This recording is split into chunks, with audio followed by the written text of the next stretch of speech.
ஒரு new project பார்க்கலாம். So இந்த ப்ராஜெக்ட் பார்த்தீங்கன்னா ஒயர்லெஸ் நோட்டீஸ் போர்ட். ஸோ இதை கேட்டிருந்தாங்க. ஸோ இந்த மாதிரி ப்ராஜெக்ட்லாம் வந்து பார்த்தீங்கன்னா ஓரளவு ரியல் டைம் மாதிரி இருக்கும். ஸோ எப்படின்னா ஃபார் எக்ஸாம்பிள் கடையிலலாம் உங்களுக்கு தெரியும். ஸோ இந்த மாதிரி நோட்டி பஸ்லேயுமே போகும். ஸோ இந்த மாதிரி இது சின்னதாக இருக்குன்னு யோசிக்க வேணாம். ஸோ யூஸ்வலாக இந்த மாதிரி இருக்கிறது தான் வந்து பார்த்தீங்கன்னா சீரியஸாக போட்டு கனெக்ட் பண்ணுவாங்க. பேக்கில் பார்த்தீங்கன்னா இந்த இடத்துல ஒரு போர்ட் இருக்கும். ஸோ இந்த போர்ட்டை வந்து ஜஸ்ட் ஒரு ஜம்பர் கனெக்ஷன் இருக்கும். ஸோ அதை ரெண்டையும் கனெக்ட் பண்ணிங்கன்னா இப்போ நீங்கள் எத்தனை போர்டு வேணாலும் கனெக்ட் பண்ணிக்கலாம்.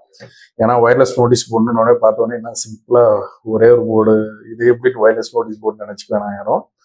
ஸோ இந்த ரெக்குவயர்மெண்ட் வந்து பார்த்தீங்கன்னா உங்களுக்கு ஐஓடிலேருந்து ஏதாவது கொடுத்தீங்கன்னா இங்கே பிரிண்ட் ஆகணும். ஸோ கடையோட ஓனர் எங்கே இருந்தாலும் சரி, ஸோ அவங்க கடையை அவர் இருந்த இடத்துல வந்து மாற்றிக்கலாம் இந்த ப்ராஜெக்ட். ஸோ இதெல்லாம் வந்து பார்த்தீங்கன்னா கொஞ்சம் ரியலாகவே யூஸ்ஃபுல்லாக இருக்கும். ஸோ இதை பார்த்தீங்கன்னா தெரியும், இதுக்கும் சிஸ்டமுக்கும் கனெக்ஷனே இருக்காது. ஓகேங்களா?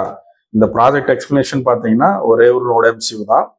ஸோ இதை யூஸ் பண்ணி இதை முடிச்சாச்சு. ஸோ இங்கே பார்த்தீங்கன்னா நான் டைப் பண்ணுறேன் ஹாய்ன்றதை நான் ஜஸ்ட் பாய் அப்படின்னு மாற்றுறேன். அவ்வளோதான். என்டர் அடிச்சேன்னா உங்களுக்கு இங்கே வந்து அது மாறிடும். பாய் வந்துருச்சுங்களா? ஸோ ஒரு simple and useful project. So low காஸ்ட்லேயே முடிச்சுக்கலாம். நீங்கள் இந்த பேனல் வந்து பார்த்தீங்கன்னா ஒரு 550 to 600 தான் வரும்.